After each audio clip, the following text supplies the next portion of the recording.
Welcome, poets, to this week's episode of the Poet's Dilemma podcast. I'm your host, Jacqueline King. I'm so thankful for all of my listeners who have been engaging with the material and sharing your thoughts and experiences with the dilemmas we've discussed. It's been filling me with so much joy, and I really do aim to create spaces where we can pursue a more reflective and a more meaningful engagement with one another. We're on this healing journey together. Let's affirm our choice to walk with it. We are creatures of language. It is so fundamental to our evolutionary power, our ability to speak and to communicate and to use language to really understand where each other are coming from. But we often don't have the words, and we don't know how to express ourselves.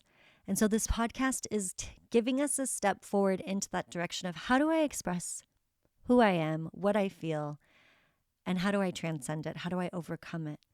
How do I carry it? And how do I aim to learn new lessons? The ones that we haven't even thought of yet. If we can learn to find the language, we'd find the transience. Let's create this community together. I really want to be a part of it. Okay, so last week we touched on the hero quite a bit. And so I thought we should have this interesting but also tragic phenomena of a discussion of learning who our heroes are, right? In society and in narrative and storytelling and history, we have these heroes that we cling to and we exalt them. We immortalize them. We make them greater than human.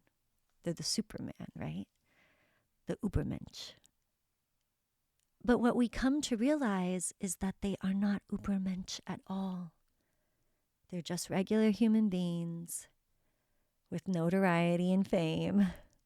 And our worshiping of them, can potentially lead us to this place of witnessing their downfall. What is our relationship to the art and the artist, to the humanitarian and the human?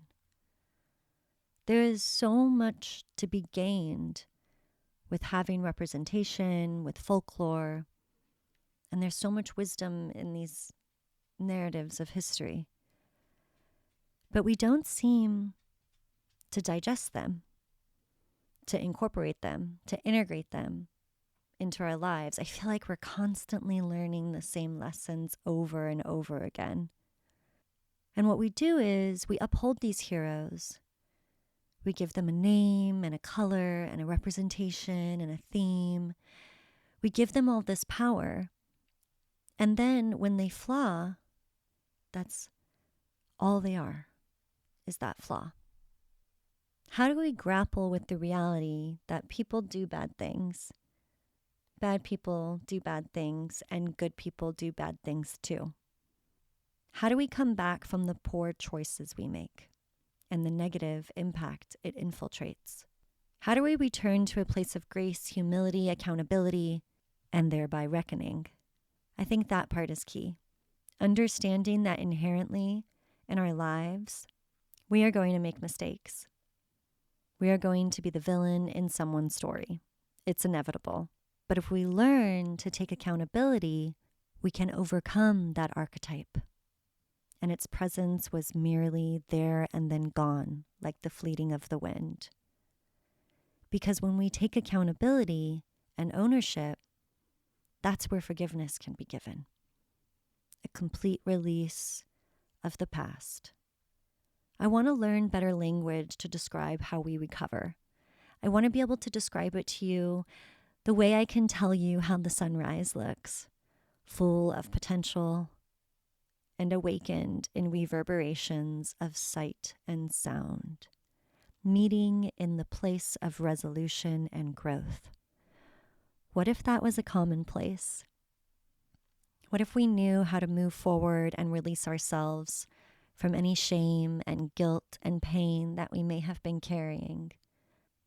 When we ignore these parts of ourselves, or when we try to subdue them or coexist and wear a mask, this is the place where hate can grow. And this is the part of the self that is in need of the most healing and the most redemption. I do really believe if we spent more time developing language on how to have conversations about coming back from the poor choices we make, that we could really start tackling where hate comes from, where it grew up, and then help it retire. Walking around with guilt helps nobody. Reflect on its birth, process it, and release it. I believe if we started to get better at having these types of conversations, like if it became the goddamn ethos, then when we tell the hero's story, their voice, their choices, their dedication to the role, will help us foster a more loving life to live. We have made mistakes in the past. We are going to make more mistakes in the future. But it is the how that is the redemption. How do we come back from our mistakes is what is remembered. We think the what matters, but often the what is interchangeable with any other verb or pronoun. Like the what is not relevant. As bizarre and paradoxical as it seems, it's rarely ever about the what. It's not about the what. It really ever is. It's almost always about the how. How do we respond? How did we behave? How did we reflect? And now, as we begin to unpack our relationship to the unfortunate reality of finding out the truth behind who your heroes are as individuals and people, and their endless list of mistakes, shortcomings, and failures, because, spoiler alert, they're human, we find the dilemma on cue for today. The dilemma of knowing the truth about your heroes. Let's get into it.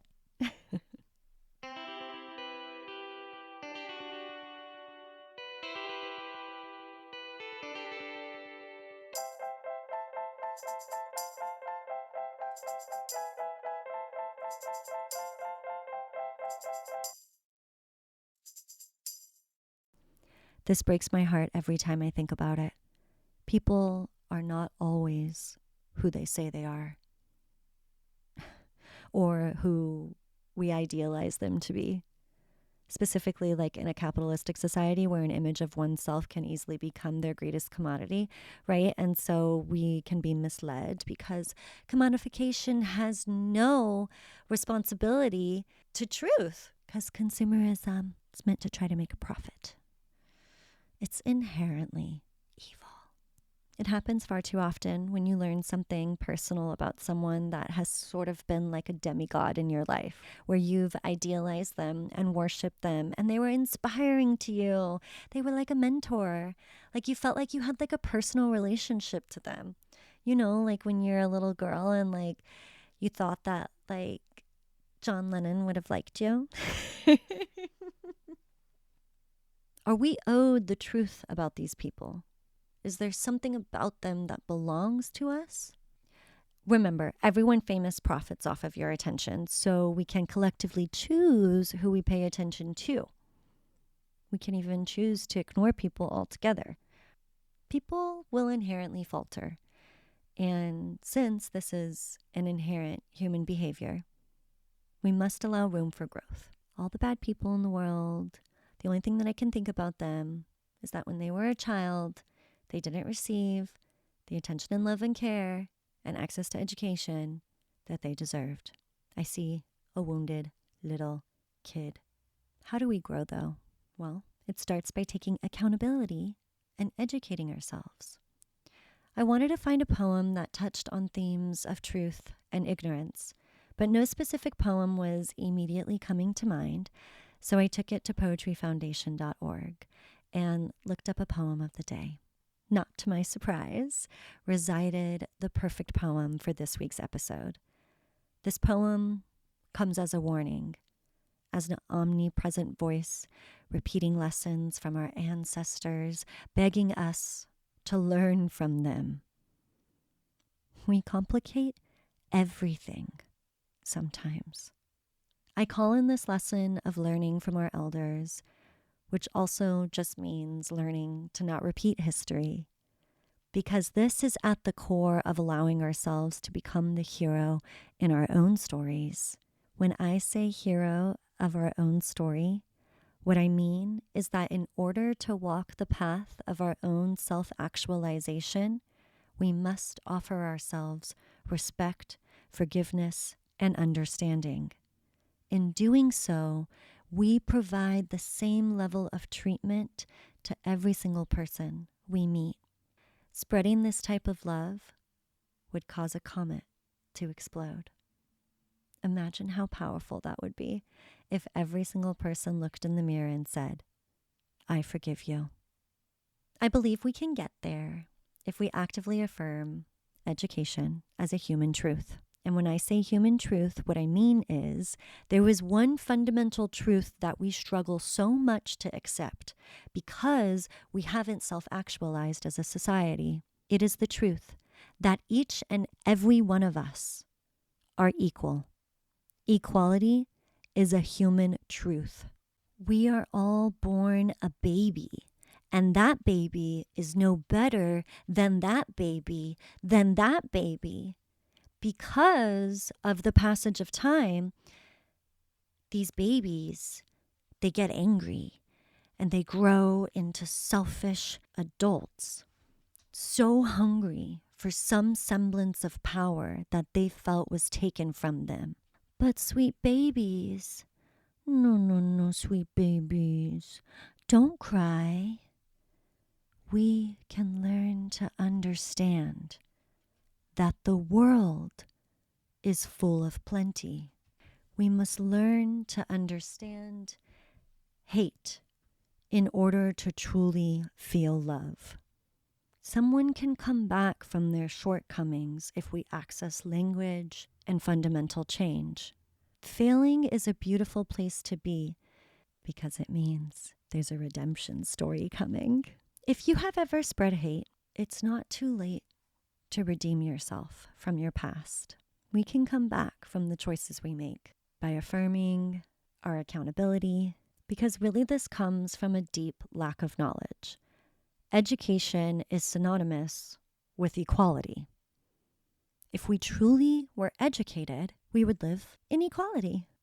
Going back to the poem that I found at poetryfoundation.org, Puerto Rican writer and poet Judith Ortiz Cofer, if I'm pronouncing it properly, she understands the power of storytelling.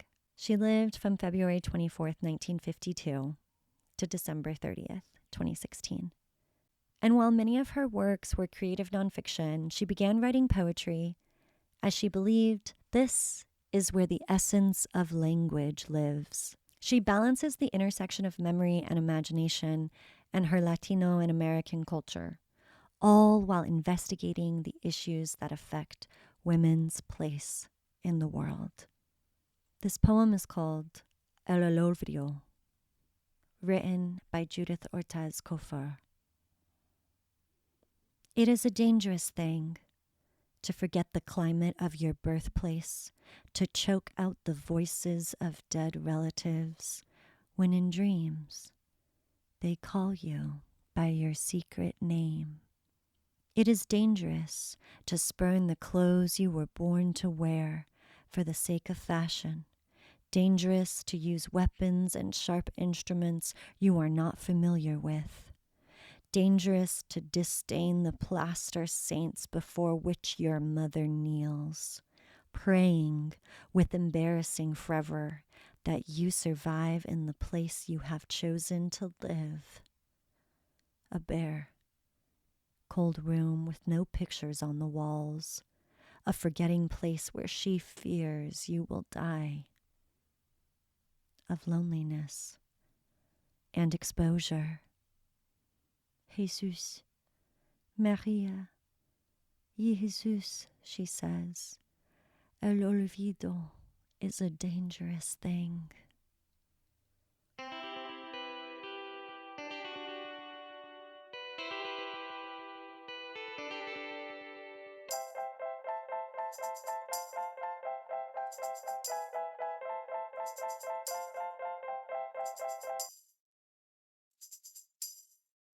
I wanted to share this poem because I felt like it had this beautiful message of remembering where you come from and remember it with honor. But what happens is this world is cruel and it makes you want to forget where you came from because sometimes the stories, they're too hard to recount. But when we lose that sense of culture and that sense to heal and we become numb and apathetic, the oblivion, the el olvido, is a dangerous thing.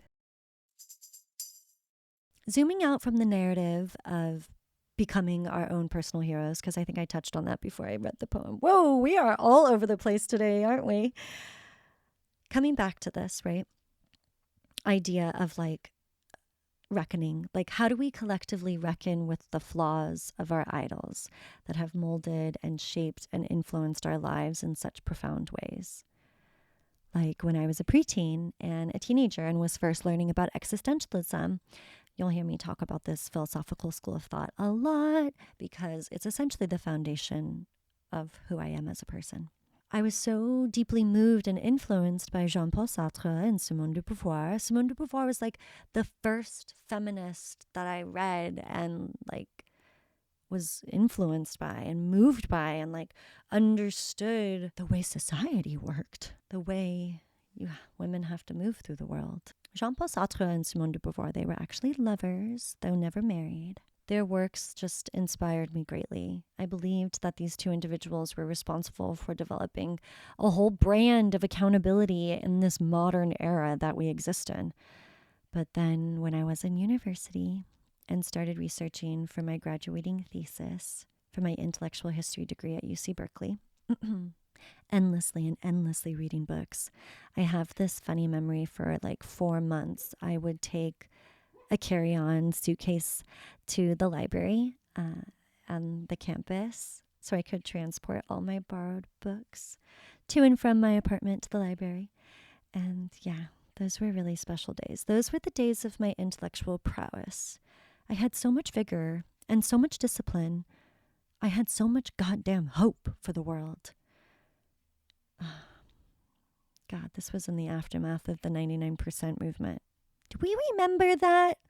We were literally trying to prevent all these fucking billionaires from becoming billionaires. And it was like, what a fart of a revolution. Though there were some good outcomes too. Those were the nights we stayed out late, peacefully protesting, believing that change was among us.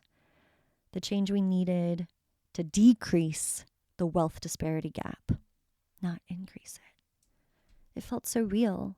A decade later, everything has changed, but for the worse, right?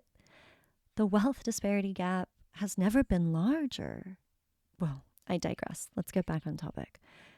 What I was going to share is that as I conducted my own research on existentialism and had better understood for firsthand who these two people were, Sartre and de Beauvoir, two people that I had greatly admired and that were so fundamental to my formative years of my intellectual development, lacked their own sense of accountability and dedication to equality and the protection of the greater whole of humanity when the Nazis invaded the city of Paris very quickly thereafter, occupied it. They weren't activists that I had them painted out to be in my brain.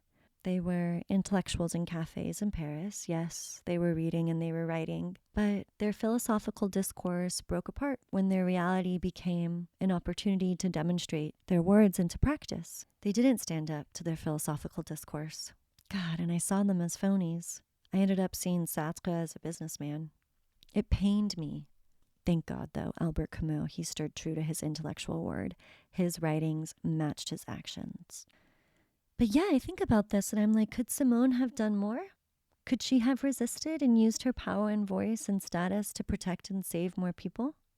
But I always think about people are often doing the best that they can with what they have. And sometimes the best is shitty. But I think if we can recognize how we come back from our poor choices, then we can really transcend into becoming a society founded on collective healing.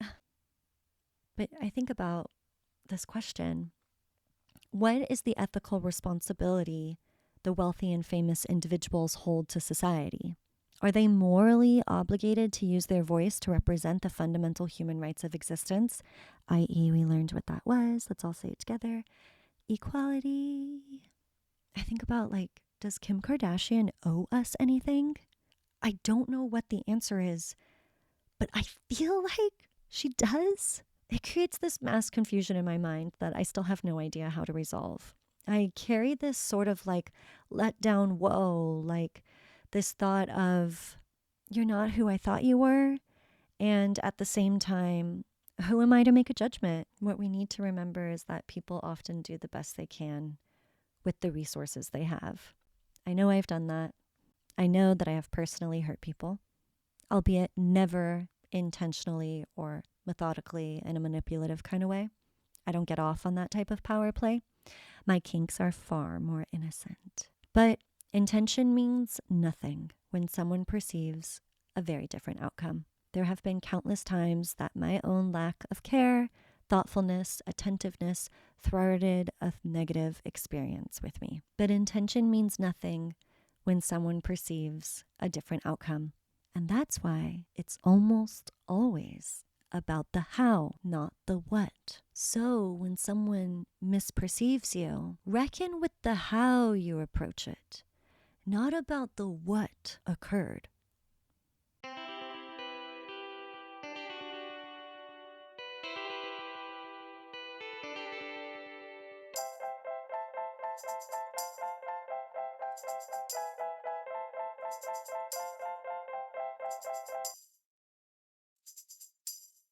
In the past, and I continue to this day, to have countless times where I lacked care and thoughtfulness and attentiveness, and that created a negative experience for someone. Yeah, I want to be able to come back from that and be like, whoa, yeah, I was shitty. I did do some shitty things in my 20s. I find myself running away from that past of who I was because I was like, oh, honey, you good? No, you're not okay. Yeah, I just hold my young self. I really do. I don't run away from her. I tell her to come near. Let me hug you, Let me hug you, girl. Let me give you a little hug.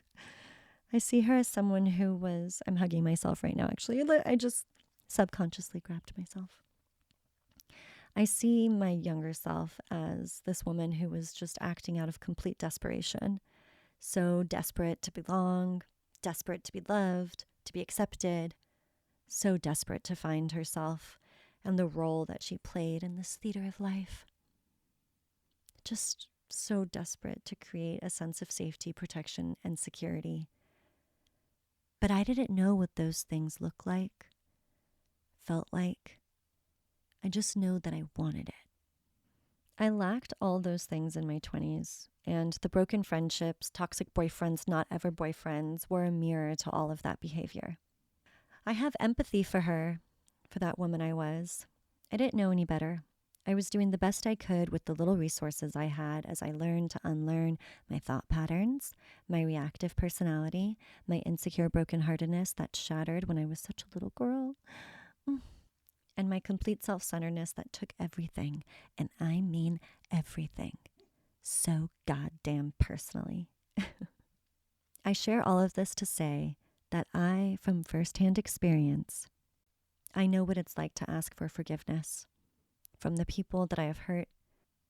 So if I know this to be a true life experience, that we are worthy of forgiveness and that we are capable of it, then what does it mean when the heroes we uphold need us to do the same?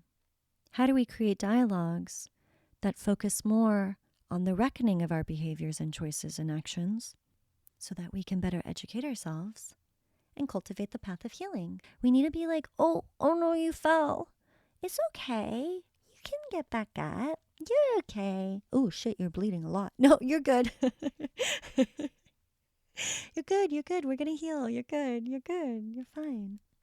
I digress again to like a little bit of like an Instagram story thing that I posted. So Bridget Bardot passes away, and I had posted an Instagram story of her because I had only really remembered her when I was like 13, 14 years old watching like French film noir, and remembered her as a French actress. And I didn't really stay on top of anything that she had done. Like I never even saw an image of her age. So she was always kind of the still person in time for me. But apparently in her like later stage of her life, maybe earlier on in her stage of life too, I don't really know, she was a fucking racist. And she had really questionable socio-political like opinions of the world.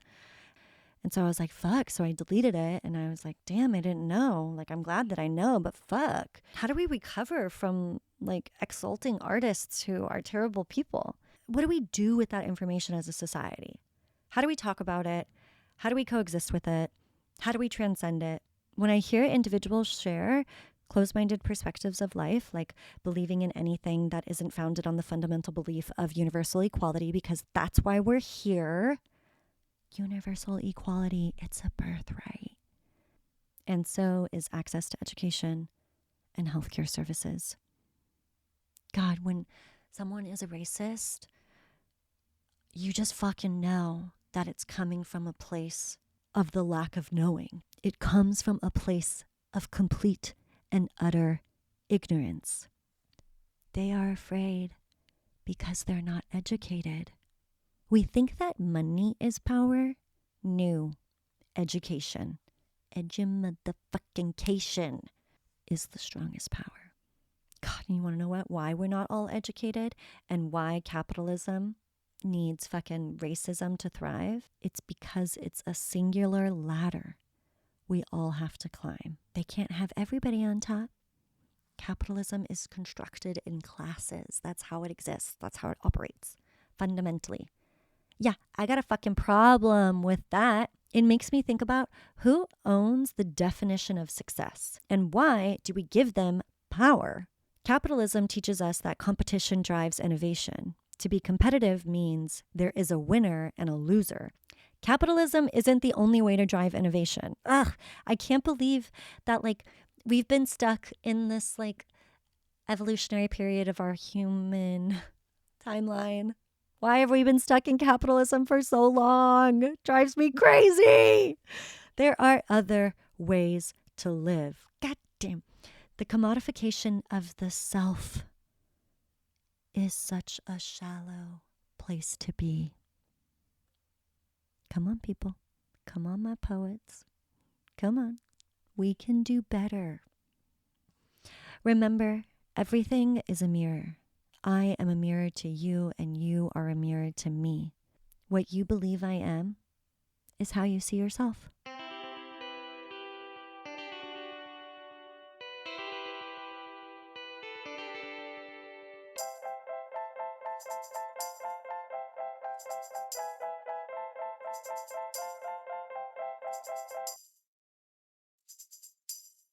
As I prepared for this episode, I struggled to choose if I should blatantly reveal the truth about some of my personal heroes, as it broke and continues to break my heart when I think about it. But then I was like, fuck it, let's reveal it all.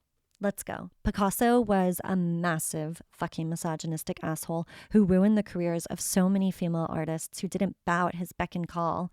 And even when they did, when they wanted to leave, he made sure to make the rest of their lives difficult. Even when they wanted to stay, he would eventually dispose of them. Dolly abused animals. David Bowie was a fascist. He had like this whole fascist era in the late 1980s that he accredits to his addiction to cocaine and the psychosis that the addiction induced. But God, that was hard for me to say. I'm so sorry, David Bowie. What happened? Don't do that, Bowie. Don't do that. Come back over here. Gwen Stefani today. Oh, yikes. And like, so controversial. How about Michael Jackson allegedly being a pedophile? Like, should we still listen to his very influential and very groovy music? Or should it be boycotted? Like, do we believe our victims? Or do we prefer to put their stories in the shadows because the risk of losing such soulful music is much more painful.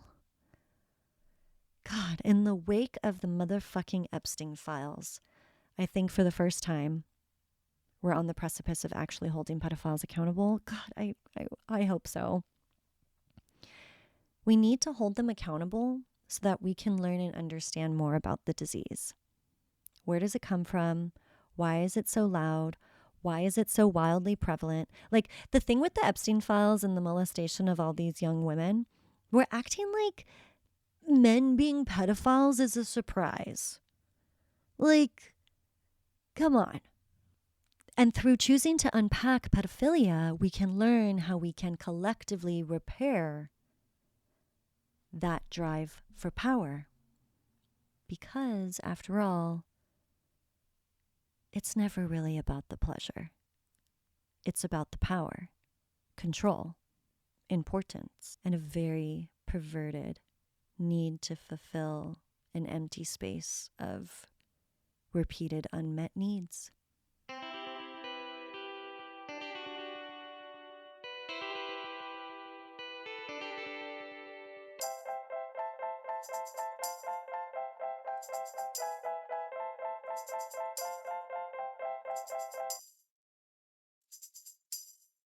All right, poets. So where do we go from here? I can't stop asking questions like these. How do we pair when all feels so broken? How do we kitsugi the shit out of our reality? Kitsugi is the Japanese art of repairing cracked ceramics with gold leafing, often the finished piece becoming more beautiful, more refined than before. I think to get there, there's really this balancing act that is required. We need to be able to forgive for our wrongdoings because we have to understand that they're being perpetuated by ignorance and trauma. This doesn't mean, of course, that we forget. We have to hold individuals accountable. And because the human experience is so dynamic and so complex, that this accountability can look in varying degrees. But to not honor and to teach the practice of forgiveness would abandon a core human requirement. We all deserve to be forgiven and to forgive when reconciliation has been made. So now we ask, what does it look like to reconcile? And if the individual is unable to recognize their own negative impact and they continue to perpetuate their ignorance, even after repeated education, yes, I think it's okay if we exile them. We can't be all good. We have to be a little bit bad. All right, poets. As we begin to wrap up this week's episode, I thought about what teaching can I disembark? How can I contribute to the dialogue? One of my very fundamental beliefs, if you don't know by now, is this deep yearning and desire to evolve humanity towards equality, freedom, and harmony. And the number one way I believe we can start to achieve this is by fundamentally reforming our education systems.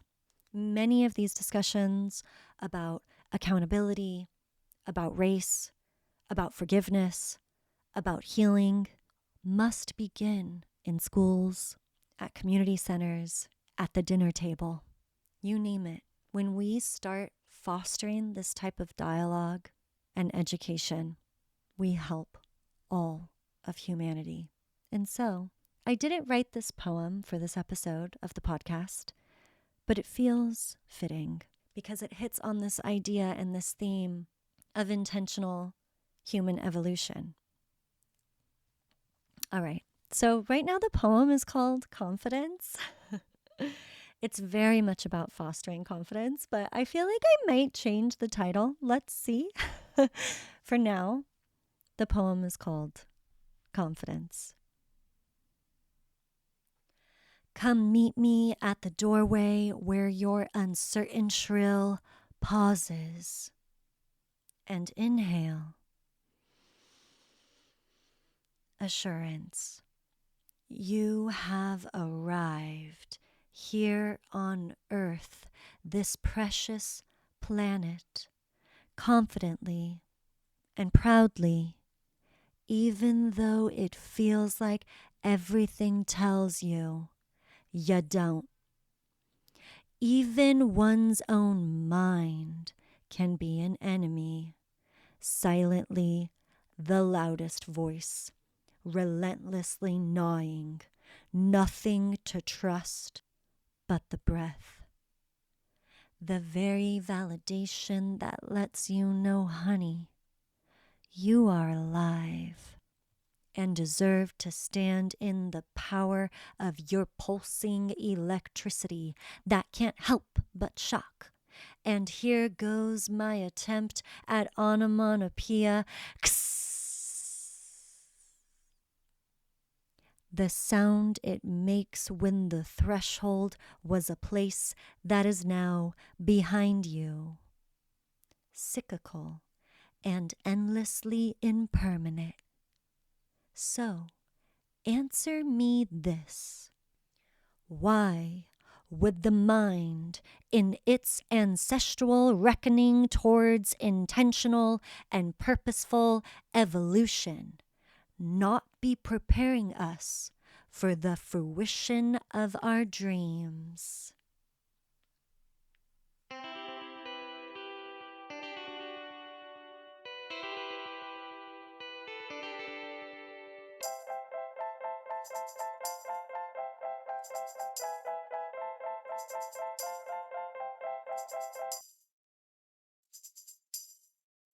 Thank you, poets. That concludes this evening's episode of the Poet's Dilemma podcast.